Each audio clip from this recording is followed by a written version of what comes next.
मेरा भी घर बार था, मेरा भी परिवार था। मेरे भी कई सपने थे, मेरे भी कई अपने थे।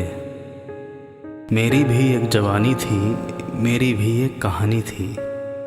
मस्त मौला जीना मैं भी बहुत चाहता था, लेकिन देश के लिए कुछ करने का जज्बा मेरा कुछ ज़्यादा था।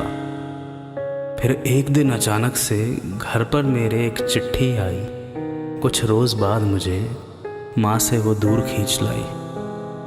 फिर बना मैं अफसर और ठाट बाट बहुत आई, लेकिन सरहद पर रहकर माँ की याद भी बहुत सताई। 9 महीने रहकर दूर आंसू भी आते थे, लेकिन 50 डिग्री की गर्मी में वो भी सूख जाते थे। घर पर लौटा तो मुझे देख माँ मेरी रो गई। न जाने मेरी नन्ही सी जान कब बड़ी हो गई। बीवी मुझे देख थोड़ी सी शर्माई थी। जब जब मैं सरहद पर जाता वो बहुत घबराई थी। माँ के लिए मेरी मैं सबसे प्यारा उसका बेटा था। अपनी आंख बंद किए मैं उसकी गोद में लेटा था। फिर अचानक उस वक्त संदेश एक आया था।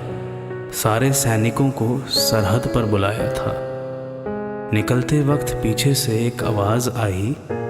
नन्ही सी जान ने पापा कहकर आवाज़ लगाई।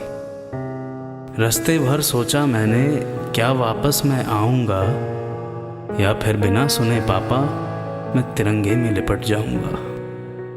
जब पहुँचा सरहद पर तो दुश्मनों ने हमला किया था, लेकिन मैंने भी उनको ईंट का जवाब पत्थर से दिया था।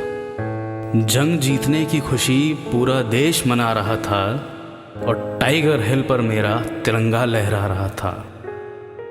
जंग के दौरान कुछ गोलियां मुझको चीर गई थीं। मेरी माँ, बीवी और बेटी मेरा इंतज़ार कर रही थी। माँ और बीवी मुझे तिरंगे में लिपटा देख खूब रो रही थी।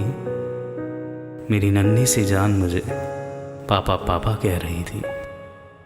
मुझे पापा पापा कह रही थी।